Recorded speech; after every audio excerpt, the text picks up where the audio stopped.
Hello everyone, I'm Madan Gauri and hello my dear MG squad. France, Germany, UK இந்த 3 கண்ட்ரீஸும் இப்போ நாங்க ஈரானுக்கு எதிராக களம் இறங்கலாமாங்கிறத யோசிச்சுட்டு இருக்கோம் அப்படின்னு சொல்லியிருக்காங்க. அது மட்டும் இல்லாம ஆல்ரெடி பிரிட்டன், அதாவது யூகே இருக்காங்கல்ல, அவங்க அவங்களோட இடத்த அமெரிக்காவோட ஃபோர்சஸ் வந்து ஈரானுக்கு எதிராக யூஸ் பண்றதுக்கு கொடுக்க ஆரம்பிச்சிட்டாங்க. ஆல்ரெடி நீங்க பாத்தீங்கன்னா ஈரான் வந்து ஒரு கண்ட்ரி வந்து கிட்டத்தட்ட இஸ்ரேல், அமெரிக்காவை டைரக்டா எதிர்த்துட்டு இருக்காங்க. அது போக UAE, Bahrain, Kuwait, Qatar, Saudi Arabia, Iraq, Jordan, Oman அப்படின்னு சொல்லப்படக்கூடிய இந்த கண்ட்ரீஸ்ல எல்லாம் இருக்கிற அமெரிக்கன் பேசஸையும் தாக்கிட்டு இருக்காங்க. சிப்ரஸ்ல இருக்கக்கூடிய யூகேவோட பேஸ் அப்படின்னு சொல்லிட்டு மோர் தென் ஒரு 13-14 கண்ட்ரீஸ் வந்து டைரக்டாவோ இன்டைரக்டாவோ ஈரானோட தாக்குதலுக்கு நடுவுல உள்ளாகிட்டு இருக்கிற இந்த நேரத்தில் புதுசா 3 கண்ட்ரி, பிரான்ஸ், ஜெர்மனி, யூகே, இவங்க 3 பேரும் நாங்களும் வருவோம், அதாவது யாருக்கு சப்போர்ட்டா, ஈரானுக்கு சப்போர்ட்டா இல்ல, இஸ்ரேலுக்கும் அமெரிக்காவுக்கும் சப்போர்ட்டா நாங்களும் உள்ள வருவோம் அப்படின்னு ஒரு ஜாயிண்ட் ஸ்டேட்மெண்ட் கொடுத்திருக்காங்க. அதுல அவங்க என்ன சொல்றாங்கன்னா, ஈரானோட ட்ரோன்ஸ் எல்லாம் உருவாக்கக்கூடிய இடமா இருக்கட்டும், ட்ரோன்ஸ் எல்லாம் லான்ச் பண்ற இடமா இருக்கட்டும், அவங்களோட மிசைல்ஸ், அவங்களோட பேஸ் எல்லாத்தையுமே தகர்க்கிறதுக்கு நாங்க ரெடியா இருக்கோம். ஏன்னா ஈரான் வந்து பெரிய அட்டூழியம் பண்ணிட்டு இருக்காங்க. இந்த 3 பேரோட ஜாயிண்ட் ஸ்டேட்மெண்ட்ல அவங்க என்ன சொல்றாங்கன்னா, ஈரான் வந்து ஒரு பெரிய அட்டூழியம் பண்றாங்க. அவங்க வந்து அவங்களுக்கு இங்க இருந்து அடிச்சதுக்கு நியாயமான ப்ரொபோர்ஷன்ல அவங்க அடிக்கல, டிஸ்ப்ரொபோர்ஷனேட்டா நாங்க வந்து அடிச்சதை விட அவங்க பதிலுக்கு ரொம்ப அதிகமா அடிச்சிட்டாங்க. அதனால நாங்க வந்து இங்க இருக்கிறவங்க முதல்ல அடிச்ச இஸ்ரேலுக்கும் யுஎஸ்க்கும் சப்போர்ட்டா உள்ள இறங்குவோம். இந்த போரை பொறுத்தளவுக்கு நாங்க சப்போர்ட்டுக்கு இறங்குவோம். நாங்க முதல்ல இறங்கல, பட் இவங்க அடிச்சதை விட அவங்க பதிலுக்கு நிறைய அடிக்கிறதுனால நாங்க இப்ப இறங்கலாம்னு யோசிச்சுட்டு இருக்கோம் அப்படின்னு சொல்லிட்டு ஒரு ஜாயிண்ட் பிரஸ் ஸ்டேட்மெண்ட் கொடுத்திருக்காங்க. இப்போ நம்மளுக்கு ஒரு முக்கியமான கேள்வி இருக்கும். போர் ஆரம்பிச்சு 3 நாள் தான் ஆகுது. ஆனா அதுக்குள்ள ஏன் ஈரானை சுத்தி இவ்வளவு கண்ட்ரீஸ் வந்து ஈரானுக்கு அகேன்ஸ்டா இருக்காங்கன்னு கேட்டீங்கன்னா, இவ்வளவு கண்ட்ரீஸ் ஆக்சுவலா ஈரானுக்கு அகேன்ஸ்டா இல்ல. இங்க நிறைய கண்ட்ரீஸ் வந்து பாத்தீங்கன்னா பேசஸ் தான். That is Bahrain, Kuwait, Qatar, Saudi Arabia, Iraq, Jordan, Oman, இந்த கண்ட்ரீஸ் எல்லாம் பார்த்துட்டு நிறைய பேர் சிப்ரஸ் இவங்களெல்லாம் வந்து ஈரானுக்கு அகேன்ஸ்டா சண்டை போடுறாங்க. நிறைய பேர் மிஸ்கான்செப்ஷன்ல இருக்காங்க. ஈரானுக்கு அகேன்ஸ்டா இவங்கெல்லாம் சண்டை போடல. ஆனா இவங்களோட மண்ணை வந்து அமெரிக்கா வந்து யூஸ் பண்றதுக்கு இவங்க கொடுத்திருக்காங்க. இந்த கண்ட்ரீஸ் எல்லாம் சின்ன சின்ன கண்ட்ரீஸ். இவங்க அமெரிக்காவுக்கு அவங்களோட செக்யூரிட்டிக்காகவும் அவங்களோட சேஃப்டிக்காகவும் பல வருஷத்துக்கு முன்னாடி போட்ட டீல்ல இருந்தே அமெரிக்காவுக்கு கொடுத்திருக்காங்க. அமெரிக்கா வந்து இந்த இடத்துல எல்லாம் வச்சிருக்கக்கூடிய பேசஸை வந்து டைரக்டா யூஸ் பண்ணல. அமெரிக்கா என்ன பண்றாங்கன்னு பாத்தீங்கன்னா, இன்டைரக்டா இந்த பேசஸை இன்டெலிஜென்ஸ்ல இருந்து இங்க வந்து அவங்களோட ஸ்டாஃபை வைக்கிறதுல இருந்து நிறைய விஷயங்களுக்கு ஈரானை சுத்தி நிறைய டாட்ஸ் இருக்கு. இந்த கண்ட்ரீஸ் எல்லாமே ஈரானை சுத்தி இருக்கக்கூடிய டாட்ஸ் எல்லாமே சின்ன சின்ன கண்ட்ரீஸ். இந்த கண்ட்ரீஸ் அவங்களோட சேஃப்டிக்கு அவங்களோட செக்யூரிட்டி பார்ட்னர்ஷிப்பை வந்து அமெரிக்காவோட வச்சிருக்காங்க. அதனால அமெரிக்கா ராணுவம் வந்து இந்த எல்லா கண்ட்ரீஸ்லயும் இருக்குது. இப்போ ஈரானை வந்து அமெரிக்காவும் இஸ்ரேலும் அடிக்கிறது வந்து இஸ்ரேலோட மண்ணில இருந்து அடிக்கிறாங்க. அது போக ஈரானை சுத்தி இருக்கக்கூடிய கடல்ல இருந்து, அங்க இருக்கக்கூடிய கப்பல்ல இருந்து அடிச்சிட்டு இருக்காங்க. இப்போ ஈரான் பதிலுக்கு என்ன பண்றாங்கன்னு பாத்தீங்கன்னா, அங்க இருக்கிற கப்பலை அடிக்கிறது மட்டும் இல்லாம இஸ்ரேல் அடிக்கிறது மட்டும் இல்லாம சுத்தி இருக்கிற எல்லா பேசஸையும் அடிக்கிறதுனால தான் இவ்ளோ கண்ட்ரீஸ்ல வந்து ஒரே நேரத்துல ஈரான் வந்து தாக்குதல் நடத்துற மாதிரி தெரியுது. ஆனா இப்போ ஜெர்மனி, பிரான்ஸ், யூகே என்ன சொல்றாங்கன்னா, எங்களோட மக்களுக்கு ஆபத்து இருக்குது. அதாவது இந்த கண்ட்ரீஸ்ல எல்லாம் இருக்கக்கூடிய ஜெர்மன்ஸுக்கும் இந்த கண்ட்ரீஸ்லாம் UAE, Bahrain, Kuwait, Qatar, Saudi, Iraq, Jordan, Oman இங்கெல்லாம் இருக்கக்கூடிய யூரோப்பியன்ஸ், எஸ்பெஷலி அவங்க யாரை சொல்றாங்கன்னு பாத்தீங்கன்னா பிரெஞ்சு, இங்கிலீஷ், அப்புறம் வந்து இந்த ஜெர்மன் பீப்புளுக்கு வந்து ஆபத்து இருக்கிறதுனால நாங்க வந்து உள்ள இறங்குவோம். ஏன்னா அவங்க டிஸ்ப்ரொபோர்ஷனேட்டா அடிக்கிறாங்க. நாங்க இவங்க இங்கேருந்து அவங்களை அடிச்சாங்கன்னா பதிலுக்கு அந்த அளவுக்கு தான் அடிக்கிறோம், அதை விட அதிகமாக அடிக்கிறாங்கன்னு நாங்க சப்போர்ட்டுக்கு வருவோம் அப்படின்னு சொல்லிட்டு அவங்க ஒரு ஜாயிண்ட் ஸ்டேட்மெண்ட் கொடுத்திருக்காங்க. அது ஃபுல்லா டிஃபென்சிவா தான் இருக்கும்னு சொன்னாலும் அதுல அவங்க என்ன சொல்றாங்கன்னா, நாங்க வந்து அவங்களோட பேசஸ் இருக்குல்ல, அவங்க எங்கேருந்து அடிக்கிறாங்களோ அந்த இடத்துல நாங்க தகர்த்துற வாய்ப்பு இருக்குது அப்படின்னு சொல்லி ஒரு பிரஸ் ரிலீஸ் வந்து ஜாயிண்ட் ஸ்டேட்மெண்ட் 3 பேர் சேர்ந்து கொடுத்திருக்காங்க. யூரோப்பியன் யூனியனோட ஹெட்டுமே வந்து ஈரானை வந்து கண்டெம் பண்ணியிருக்காங்க. ஈரானுக்கு வந்து என்ன நடந்திருக்குன்னு இப்போ பார்ப்போம். ஓகே, இப்போ எல்லாருமே வந்து ஈரான் இதை சொல்றாங்கல்ல, ஈரானுக்கு என்ன நடந்திருக்குன்னு பார்த்தீங்கன்னா, ஈரானோட சுப்ரீம் லீடர் அலி காமெனி, இதை பத்தி நம்ம நேற்றுக்கு வீடியோல ரொம்ப டீடைலா பார்த்தோம். அவங்க வந்து இறந்துட்டாங்க. டிஃபென்ஸ் லீடர்ஷிப் அசிஸ் நசீராதா அப்படிங்கிறவங்க இறந்துட்டாங்க. ஐஆர்ஜிசி கமாண்டர் முகமது பக்பூர் அப்படிங்கிறவங்க இறந்துட்டாங்க. Top security strategist Ali Shamkhani அப்படிங்கிறவங்க இறந்துட்டாங்க. Chief of armed forces Abdul Rahim Mousavi அப்படிங்கிறவங்க இறந்துட்டாங்க. கிட்டத்தட்ட இதுவரைக்கும் ட்ரம்போட வாக்குமூலம் படி 48 டாப் லீடர்ஷிப் ஆஃப் ஈரான் வந்து இறந்துட்டாங்க. தட் இஸ் ஒரு நாட்டோட சுப்ரீம் லீடர், டிஃபென்ஸ் லீடர், அப்புறம் ஐஆர்ஜிசி கமாண்டர், ராணுவ கமாண்டர், அப்புறம் top security strategist, chief of armed force அப்படி இப்படின்னு சொல்லிட்டு அந்த நாட்டோட டாப் லீடர்ஷிப் இருப்பாங்கல்ல, அவங்க எல்லாருமே வந்து 48 பேரை வந்து அமெரிக்காவும் இஸ்ரேலும் அவங்களோட ஜாயிண்ட் தாக்குதல்ல முடிச்சிருக்காங்க. அது போக பாத்தீங்கன்னா அங்க இருக்கக்கூடிய பாப்புலேஷன்ல எவ்வளவு பேர் இறந்திருக்காங்கன்னா, ஈரான்ல பாத்தீங்கன்னா 555 பீப்புள் வந்து மொத்தம் இதுவரைக்கும் அமெரிக்கா அண்ட் இஸ்ரேலோட தாக்குதல்ல இறந்திருக்காங்கன்னு சொல்றாங்க. எவ்வளோ 555 பீப்புள் பிளஸ் இந்த 45 டாப் அஃபீஷியல்ஸ் வந்து இதுவரைக்கும் அமெரிக்கா அண்ட் இஸ்ரேல் நடத்துற தாக்குதல்ல ஈரானுக்குள்ள வந்து இறந்து போயிருக்காங்க. இப்போ ஈரான் வந்து பதிலுக்கு நடத்தக்கூடிய தாக்குதல் அவங்க ஆல்ரெடி சொன்ன மாதிரி இதுவரைக்கும் ஈரான் பண்ணதை விட ஒரு மிகப்பெரிய தாக்குதல் தான். சுத்தி இருக்கக்கூடிய நிறைய கண்ட்ரீஸ் அரப் கண்ட்ரீஸ்லேயே வந்து அவங்க தாக்குதல் நடத்துறாங்க. ஏன்னா அங்க அமெரிக்கன் பேசஸ் இருக்குது. ஸோ இப்படி நடத்தின தாக்குதல்ல சுத்தி இருக்கக்கூடிய கண்ட்ரீஸ்லயே எவ்வளோ பேர் இறந்திருக்காங்க, அதாவது அரப்ல எத்தனை பேர் இறந்திருக்காங்க, மிடில் ஈஸ்ட்ல எத்தனை பேர் இறந்திருக்காங்கன்னு பார்த்தீங்கன்னா ஈரான் தவிர நான் சொல்றேன், ஒமான் ஒருத்தங்க இறந்திருக்காங்க, 5 பேர் காயப்பட்டிருக்காங்க. யுனைடெட் அரப் எமிரேட்ஸ் அதாவது துபாய், அபுதாபி அங்கெல்லாம் இருக்குல்ல, அங்க வந்து மொத்தம் 3 பேர் இறந்திருக்காங்க, 58 பீப்புள் காயப்பட்டிருக்காங்க. கத்தார்ல 16 பீப்புள் காயப்பட்டிருக்காங்க. பஹ்ரைன்ல ஒருத்தங்க இறந்துட்டாங்க, 4 பேர் காயப்பட்டிருக்காங்க. குவைத்துல ஒருத்தங்க இறந்துட்டாங்க, 32 பேர் காயப்பட்டிருக்காங்க. ஈராக்ல 2 பேர் இறந்திருக்காங்க, 5 பேர் காயப்பட்டிருக்காங்க. இஸ்ரேல்ல 10 பேர் இறந்துட்டாங்க, ஹண்ட்ரட்ஸ் ஆஃப் பீப்புள் வந்து காயப்பட்டிருக்காங்க.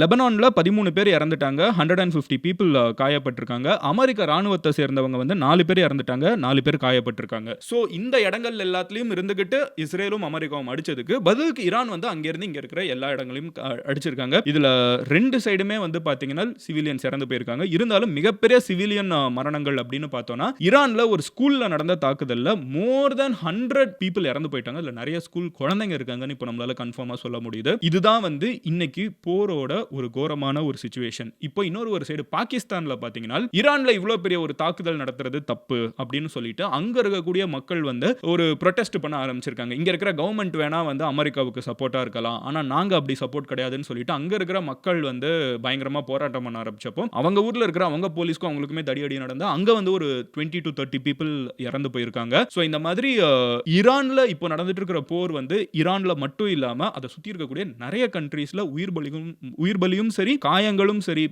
சம்பந்தமே இல்லாம பாகிஸ்தான்ல ஒரு ப்ரொடெஸ்ட்ல ஒரு 30 பேர் கிட்ட இறந்து போயிருக்கிறதா இருக்கட்டும், இதெல்லாமே அதை சுத்தி நடந்துட்டு இருக்குது. பட் நம்மளுக்கு ஒரு மிகப்பெரிய क्वेश्चन இருக்கும். ஓகே, என்னதான் இப்போ அமெரிக்கா அண்ட் இஸ்ரேலோட கோல் என்னதான் அவங்க நோக்கி பண்ணிட்டு இருக்காங்க? ஏன்னா முதல்ல என்ன சொன்னாங்க, இங்க வந்து மக்கள் புரட்சி வெடிக்கணும், அதுக்காக வந்து அவங்க நாட்டு தலைவர்களை வந்து நாங்க முடிவு கட்ட போறோம் அப்படின்னு சொன்னாங்க. அதை பண்ணாங்க. ஓகேவா, 45 பீப்புள் ஒரு நாட்டோட லீடர்ஷிப்ல ஒரே செகண்ட்ல இறந்து போறதுங்கிறது சாதாரண விஷயம் கிடையாது. இதுக்கப்புறம் என்ன ஆகுதுன்னு பாத்தீங்கன்னா ட்ரம்ப் வந்து இன்னொரு ட்வீட் வந்து போட்டிருக்காரு ஒரு 20 ஹவர்ஸ்க்கு முன்னாடி. அதுல என்ன சொல்றாருன்னு பாத்தீங்கன்னா, I have just been informed that இதுவரைக்கும் 9 ஈரானியன் கப்பல்களை வந்து நம்ம அழிச்சிட்டோம், அமெரிக்கா வந்து அழிச்சிருச்சு. அண்ட் இதெல்லாமே வந்து பெரிய பெரிய கப்பல்கள், சாதாரண கப்பல் கிடையாது. அண்ட் மீதி இருக்கக்கூடிய எல்லா ஈரானிய கப்பல்களையும் நம்ம இதே நிலைமைக்கு தான் ஆளாக்க போறோம். எல்லாமே வந்து கடலுக்கு அடியில மிதந்துட்டு இருக்கும். இதெல்லாமே வந்து ஒரு எனக்கு தெரியல ஒரு பிரசிடென்ட் பேசுற மாதிரி இல்ல, யாரோ வந்து ஒரு ஃபேக் அக்கவுண்ட் கிரியேட் பண்ணிட்டு ஒருத்தங்க ட்வீட் பண்ணுவாங்கல்ல, அந்த மாதிரி பேசிட்டு இருக்காரு. அப்புறம் என்ன சொல்றாருன்னு பாத்தீங்கன்னா, அவங்களோட நேவல் ஹெட் குவார்ட்டர்ஸையுமே வந்து நம்ம காலி பண்ணிட்டோம் அப்படின்னு சொல்லிட்டு இது எல்லாத்தையுமே நான் எக்ஸாகரேட்டட் ஸ்டேட்மெண்ட் சொல்லல, எந்த வார்த்தையுமே நான் ஆட் பண்ணல. லிட்டரலா அவங்களோட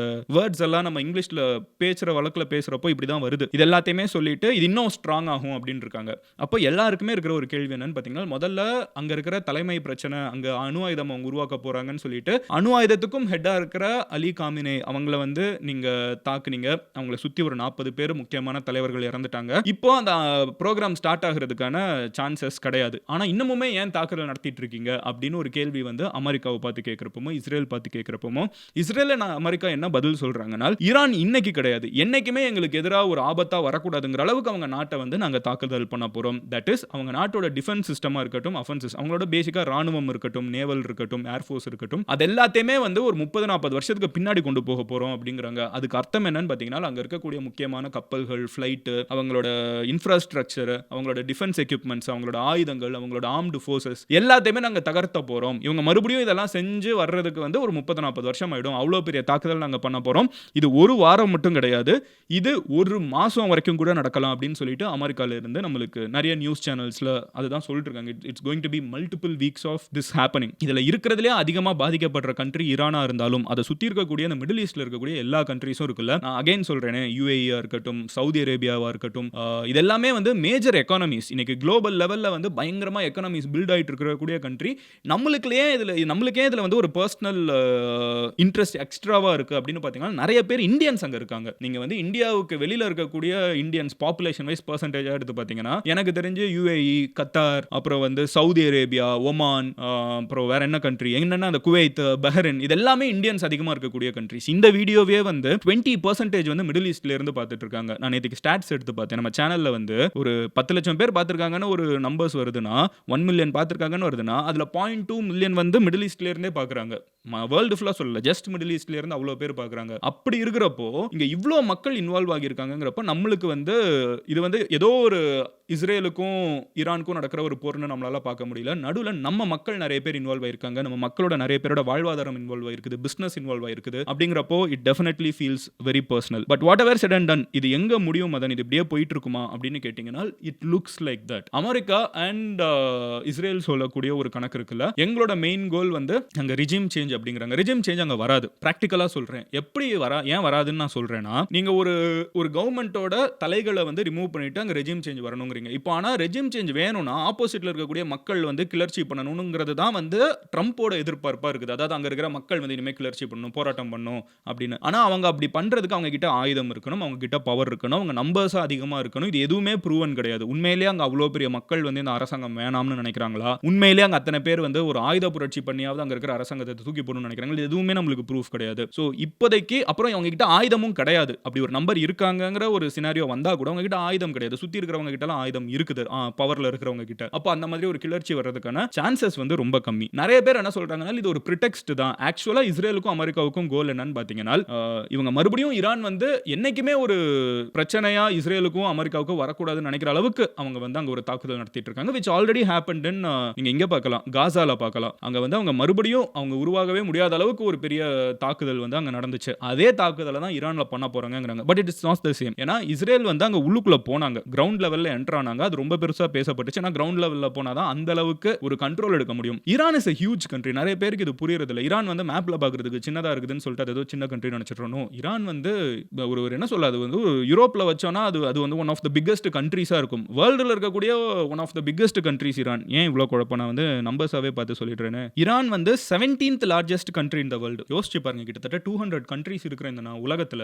ஈரான் வந்து 17th லார்ஜஸ்டா இருக்குது. டாப் 20 குள்ள இருக்குதுங்கிறப்போ அது எவ்வளவு பெரிய கண்ட்ரின்னு யோசிச்சு பாருங்க. 7th வந்து India. So you can compare. 17th வந்து ஈரான்ங்கிறப்போ இட்ஸ் ஹியூஜ் கண்ட்ரி. அது வந்து அவ்வளோ சின்ன கண்ட்ரி கிடையாது. வெறுமனா வானத்திலிருந்து குண்டு போட்டு அப்படிலாம் வந்து ஈரானை ஃபுல்லா வந்து காலி பண்ண முடியாது. இங்க வந்து ஒரு காசா ஸ்ட்ரிப்னு சொன்னோம். ஸ்ட்ரிப்புங்கிறது வந்து ஒரு சின்ன இடம். காசாங்கிறது வந்து சென்னையை விட சின்ன இடம். இங்க பண்ண மாதிரி ஈரான் மாதிரி ஒரு 17th லார்ஜஸ்ட் கண்ட்ரி இந்த வேர்ல்டு பண்ண முடியாது. ஸோ நிறைய பேர் என்ன சொல்றாங்கன்னு பார்த்தீங்கன்னா, ட்ரம்ப்புக்கு இது வந்து ஒரு மோர் ஆஃப் ஃபேஸ் சேவிங் தான்.